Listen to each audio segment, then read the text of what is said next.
It's Not Worth Having a Child in the USA, a cruel but true portrait. The mythology of parenthood in the United States is a well-packaged fantasy. A smiling child in a suburban home, a patriotic dream of legacy, fulfillment, and upward mobility. But peel back the layers of this fantasy and what you find is a brutal calculus that few dare to say aloud. In the current American system, having a child is for many not just inadvisable.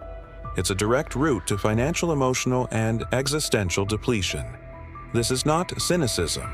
It is math. It is sociology. It is reality. One hidden beneath the gauze of Hallmark sentimentality and state-sponsored delusion. Let us start with the economic warfare that hits as soon as the pregnancy test comes back positive. The average cost of giving birth in the U.S. ranges from $15,000 to $30,000, with insurance. Without it, you're staring down hospital bills that resemble ransom notes.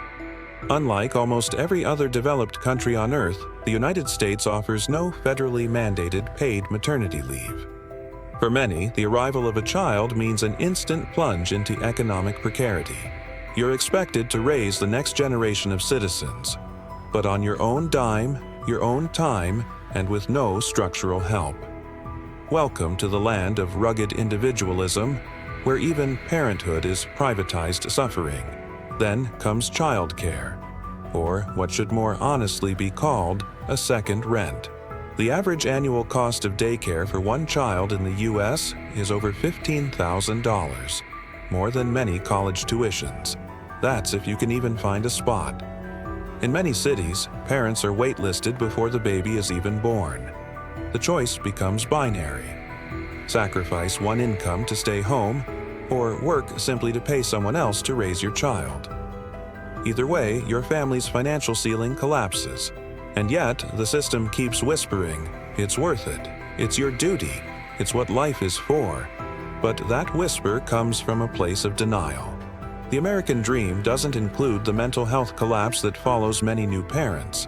Postpartum depression, paternal anxiety, loss of identity, marital strain.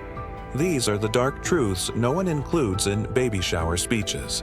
American culture celebrates the birth of children but abandons the actual people raising them. Schooling, once considered the great equalizer, is now another battlefield.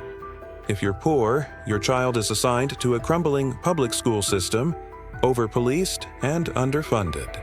If you're middle class, you're guilted into chasing better school districts, which means higher rents, gentrification, and debt. If you're wealthy, congratulations. Your child will be groomed for elite status while the rest of the country burns. Education in America is not a right, it's a gamble, and your child is the chip you place on the table. As your child grows, so do the dangers. Gun violence is now the leading cause of death for children and teens in the U.S. Not disease, not accidents, guns. Active shooter drills have become as routine as fire alarms. Your child will be taught to hide in closets, not because of hurricanes or earthquakes, but because another angry boy with an AR-15 wasn't hugged enough. Meanwhile, you, the parent, are left gasping in horror, but expected to keep functioning, keep smiling, keep pretending this is normal. But perhaps the greatest cruelty is the emotional and psychological trap American parenthood sets. You are told your children will bring meaning, joy, and purpose. And sometimes they do. But that joy is taxed. You'll pay for it in sleepless nights, in therapy bills, in anxiety attacks when they're late getting home. You'll pour everything into them. Time, energy, dreams, only to watch them inherit a dying planet, a shredded democracy, a collapsing economy, and a culture addicted to distraction and despair. How do you sell hope to a generation that knows it, drowning in debt before it can legally drink? There's a reason birth rates are plummeting, and it's not just because of women's liberation or careerism or narcissism. It's because people are waking up. They're doing the math. They're re-noticing that parenthood in America is not just a personal choice.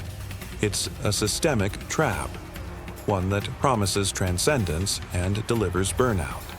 Even those who want children desperately are hesitating. Not because they don't have love to give, but because they know what the system will do to that love.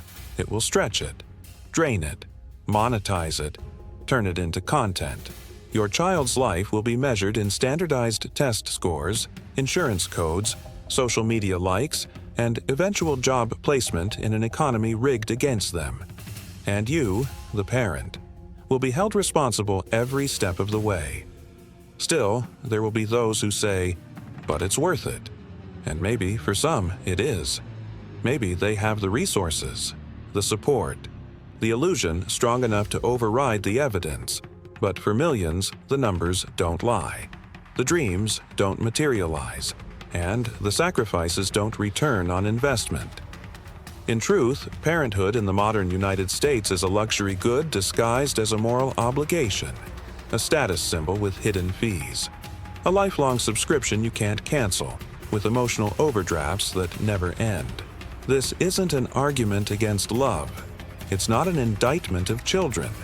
It's a reckoning with the systemic failure that turns a beautiful human instinct into a soul-crushing gauntlet. If you're poor, you're punished for reproducing. If you're rich, you're applauded for curating your legacy. If you're in between, you drown. The cruel truth. In today's America, having a child often means signing up for martyrdom in a collapsing empire. And fewer people are willing to make that sacrifice.